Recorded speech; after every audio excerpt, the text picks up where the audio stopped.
Yeni bir videodan herkese tekrardan selamun aleyküm. Bugün de yine gündemdeki gelişmeleri sizlere aktarmaya devam edeceğim. Kıymetli dostlar, bugünkü ilk konu başlığımıza hep birlikte bir Milli Savunma Bakanlığımızdan Milli Muharip Uçak K'nın Amerika Birleşik Devletleri'nden bileceğiniz üzere kongre onayı gerektiren F-110 motorları vardı, hatırladınız mı? İşte bu konuya yönelik gelen açıklamalara gideceğiz. Son durum neymiş? Amerika'dan beklenen motorlarda daha sonrasında Milli Muharip Uçak K'nın yerli motorundaki süreçlere de değineceğiz. Detaylar bir karşımıza gelsin. Milli Savunma Bakanı Yaşar Güler mecliste yaptığı açıklamasında Milli Muharip Uçak K'nın projesi kapsamında ilk aşamada ABD yapımı F-110 motorunun kullanılmasının kararlaştırıldığını hatırlattı. Bu doğrultuda TUSAŞ ile General Electric Aerospace arasında iki ayrı alt sözleşmenin yürürlükte olduğunu belirtti. Bakan Güler ilk alt sözleşme kapsamında 10 adet motorun tedarik edildiğini vurgulayarak şu bilgiyi paylaştı. 10 adet motor tedariğini içeren ilk alt sözleşme kapsamında Eylül 2025 tarihi itibariyle ABD'den 10 adet motor teslim alınmıştır diyordu. İkinci alt sözleşmenin ise 80 adet motor tedariğini kapsadığı, bu süreçte ilgili olarak ABD hükümeti nezdinde görüşmelerin sürdüğü ifade edildi. Ayrıca açıklamada Milli Muharip Uçak K'nın ileri versiyonlarında dışa bağımlılığı azaltmayı hedefleyen yerli motor çalışmalarına da geniş yer verilmişti. Buna göre Milli Muharip Uçak K'nın projesinin Blok 30 ve Blok 40 platformlarında kullanılmak üzere yerli bir motorun tercih edilmesi kararlaştırılmış. Son olarak da Bakan Güler yerli ve milli TF35000 motorunda ön tasarım fazının 2026 yılının başında tamamlanması hedeflenmektedir diye açıklamalarını sonlandırmıştı. Yerli motordaki ön tasarım fazı 2026 yılının başlarında artık tamamlanacak açıklaması önemliydi. Şimdi diyebilirsiniz, ön tasarım fazı nedir diye sorabilirsiniz. Kıymetli dostlar, ön tasarım fazı kısaca anlatacağım. İşte biz motoru kağıt üzerinde teknik olarak çizdik ve bu motor teknik mühendislik bilgileriyle çalışır vaziyette. Artık bundan sonraki süreçte üretim aşamasına geçeceğiz. Parçaları üretmek için çizimler yapacağız. Bu aşamaya geçildiğini gösteriyor. Yani mühendislik olarak kağıt üzerinde şu an TF35000 bitmiş durumda. Onu belirtmek istiyorum. Şimdi kıymetli dostlar, özellikle de ön tasarım fazı bitti dedik. Bundan sonraki süreçte Milli Muharip Uçak K'nda olası tahmini yerli motor süreci nasıl işleyecek, sizler için ufak çaplı bir araştırma yapmıştım. Kıymetli dostlar, Milli Muharip Uçak K'nın yerli ve milli motoru TF35000'in erken yer testlerinin 2026 yılında başlaması planlanmakta. 2026 yılında motorun uçak üzerine takılmadan önce yer testi standartlarında ilk kez çalıştırılacağı ve zorlanacağı yıl olacak büyük ihtimalle. Devamında 2026 yılından sonra yavaş yavaş TF35000'lerin ilk prototip üretimi ve yer testleri de tamamlanmaya başlayacak. Akabinde ise artık yavaş yavaş 2028 yılının başlarında yerli ve milli TF35000 motorumuzla ilk uçuş testleri gerçekleştirilecek. 2032 yılına geldiğimizde ise 4 yıldır belki de Milli Muharip Uçak K'nda test edilen, 2028 yılından beridir test edilen TF35000 motoru artık tamamdır. Güvenlik prosedürleri yerine gelmiştir. Milli Muharip Uçak K'nın yerli ve milli TF35000 motoruyla uçar hale gelmiştir denilecek ve 2032 yılından itibaren Allah izin verirse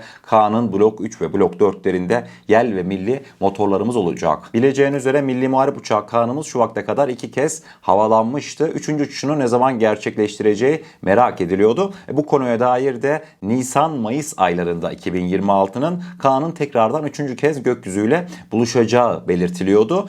Kıymetli dostlar, Amerika Birleşik Devletleri'nden alınan motorlarla 20 adet K'nın üretilmesi planlanıyor. İşte Blok 10, Blok 20 versiyonların üretilmesi de planlanıyor. Daha sonrasında artık asıl üretim yerli ve milli motor geldikten sonra 2032 yılından sonra başlayacak. Allah'ın mühendis, teknik personel, çaycısına kadar tüm TEİ çalışanlarının yardımcısı olsun. Motor süreci zor bir süreç. İnşallah bir an önce yerli ve milli TF35000 motorumuz biter de Milli Muharip Uçak K'nda hiç öyle Amerika'dan motor geldi mi gitti mi tartışmaları yaşamadan rahat rahat gök vatanımızı koruruz diyorum ve hemen devamında bileceğiniz üzere şu son günlerde tartışılan bir başka mevzu da S-400'ler. İşte birileri diyor, Bloomberg'in iddiasına göre S-400'ler Rusya iade edilecek. Birileri diyor işte Kremlin böyle bir görüşme yapılmadı. Amerika'dan bazı isimler hayır sakın Rusya'ya verme, Ukrayna savaşında elini güçlendirir S-400'ler, git başka bir ülkeye ver falan filan diyor.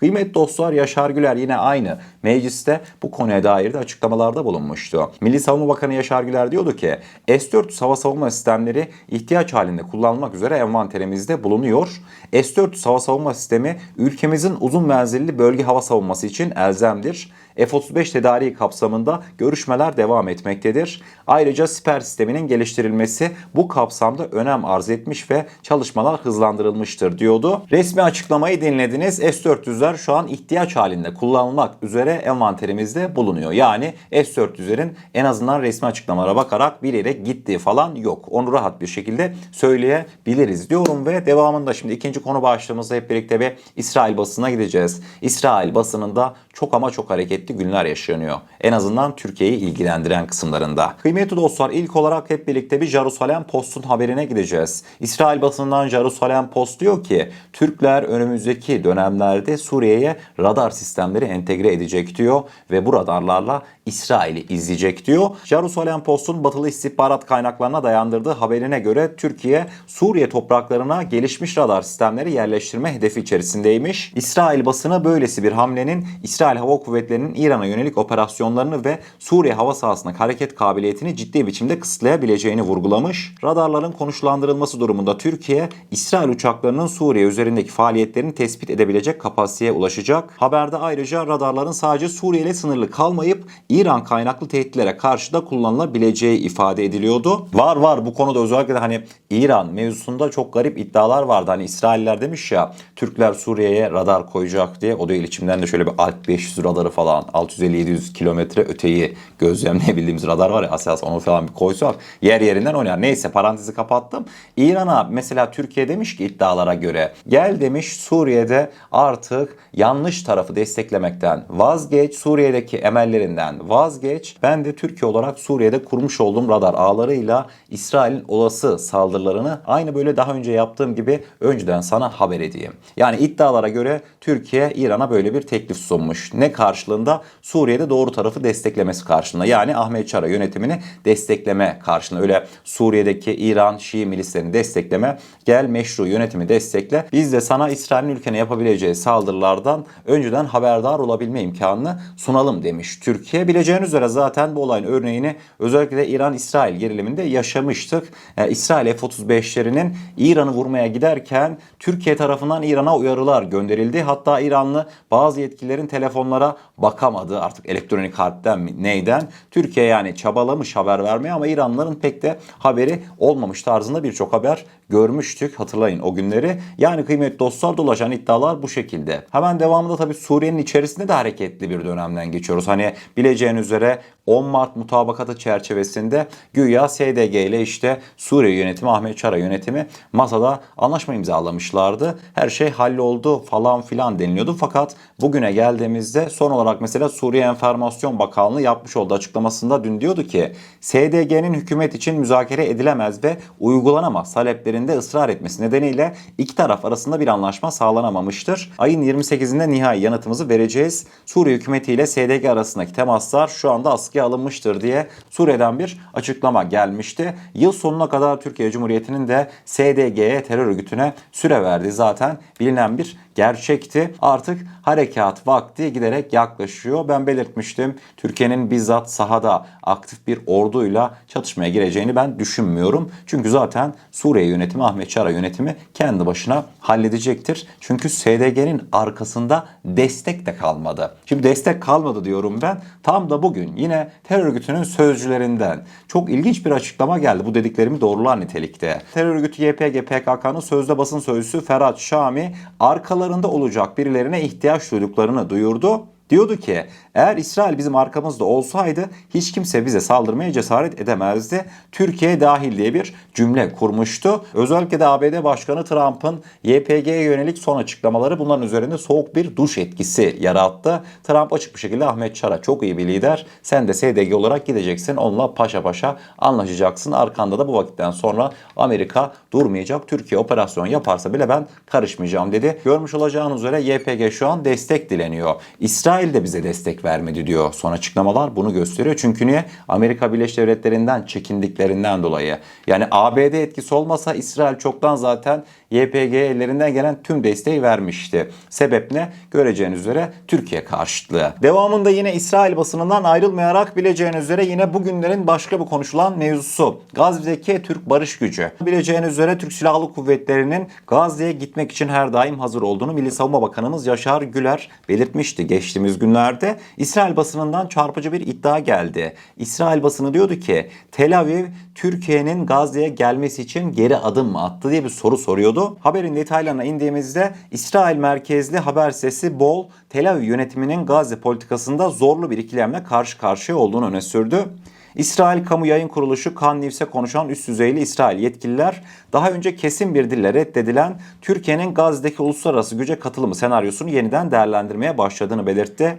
Habere göre İsrail, Türkiye'nin bölgedeki nüfusunu artırma endişesi taşısa da diğer ülkelerin bölgeye asker gönderme konusundaki isteksizliği nedeniyle bu kararı gözden geçirmek zorunda kalabilirmiş. Yani olayın özeti şu: Türkiye eğer ki Gazze'ye gelmeyecekse biz de gelmeyiz diyen ülke sayısı o kadar fazla ki Gazze'de görev yapabilecek ve gerçekten de İslam coğrafyasında kabul gören devletlerin hiçbirisi hiçbir şekilde gelmiyor Gazze'ye. Çünkü daha önce anlatmıştım, Türkiye oraya gelmezse oraya giden İslam devletleri başına ne geleceğini çok iyi biliyor. Yani mevzu ne gibi biliyor musunuz? Örnek veriyorum, Türk güçleri Gazze'de sahaya indi mi kıymetli dostlar? Yani Ürdün'den veyahut da Suudi Arabistan'dan veyahut da Birleşik Arap Emirlikleri'nden, yani bir tane asker grubuyla örnek veriyorum İsrailli askerlerin bir tartışma yaşadığını düşünelim. Hani barış gücü kurulmuş, aktif bir şekilde faaliyetini sürdürüyor. Sahada Suudi askerlerle İsrailli askerler gerginlik yaşarsa Suudi askerler ne yapacak? Koştur koştur o ortak harekat merkezindeki Türk üssüne, Türk konteynerlarına gelmeyecek mi veyahut da Türk konutlarına? Şikayet edecekler İsrail. İşte bu bize şöyle şöyle yaptı. Yani bu neye geliyor? Gelip bize şikayet edecek Suudiler, biz gideceğiz hemen mevzuyu İsrail'le baş başa çözeceğiz. Anladınız mı? Yani oraya Türkiye'siz gittikten sonra İsrail bunların başına bir şey yapsa bunlar kime şikayet edecekler? Trump'a mı şikayet edecekler? Anladınız mı? Özellikle de Araplar şunu çok iyi biliyor. Cumhurbaşkanı Erdoğan'la Trump'ın ilişkisi de bambaşka diyor. Yani bizim liderlere diyor, işte örnek veriyorum barış devriyesinde İsrail bize zorluk çıkarttı diye Suudi askeri yetkililer gidip de Kral Selman'a şikayette bulunsa, Trump arasa Selman Erdoğan kadar etkili olmayacağını biliyor Trump'la görüşmesine. Anladınız mı? Yani kıymetli dostlar, günün sonunda Türk askerlerinin Gazze'ye gitmesi an meselesi. Çünkü görmüş olacağınız üzere Gazze barış gücü Türkiye olmadan kurulmayacak vaziyete gelmiş. Dikkat çekici bir gelişmeydi. Aslında bugünkü haberlerimizin sonuna geldik. Fakat bugün son olarak da kıymetli dostlar 2025 yılı savunma sanayimiz açısından gerçekten de Allah'ıma bin şükür çok bereketli bir yıldı. TRT'de çok güzel bir şekilde 2025 yılında Türk savunma sanayisindeki öne çıkan gelişmeleri aynı böyle almanak gibi listelemişti. Türk savunma sanayisinde 2025 yılında hangi önemli gelişmeleri geride bıraktık? Görmüş olacağınız üzere kıymetli dostlar, gün gün tek tek TRT Haber çok güzel bir şekilde listelemişti. Tek tek hepsini okumayacağım. Videoyu durdurup yakından göz atabilirsiniz gelişmelere. Eksik kalan var mıdır? Eksik kalanlar illaki vardır. Aklınıza geleni de siz yazabilirsiniz. Mesela sizce bu senenin 2025 yılının en öne çıkan savunma sanayi gelişmesi neydi? Sizi en çok hangi gelişme heyecanlandırdı? Yorumlarda görüşlerinizi belirtebilirsiniz. Beni en çok heyecanlandıran Kızıl Elma'nın tabii ki de hava füzesiyle dünyada bir ilki gerçekleştirmesi olmuştu. Devamında son olarak da İDEF 2025'te sizlere tanıtmış olduğum Gazap ve Neb2 Hayalet MSB Ar-Ge merkezi mühendisleri tarafından geliştirilen bombalar vardı ya, onlar da beni bir hayli heyecanlandırmıştı. Onları da listenin en başlarına kesin eklerim. Yorumlarda görüşlerinizi belirtebilirsiniz diyorum ve eğer kanalımıza ilk defa gelmekteyseniz kanalımıza abone olarak bizlere destek olabilirsiniz. Videomuza gerçekten beğenmişseniz aşağıda bulunan beğen butonuna basarsanız bizleri oldukça mutlu edersiniz. O zaman ne diyelim? Kendinize çok iyi bakın. Allah'a emanet olun. Her şey istediğiniz gibi olsun. Sağlıcakla.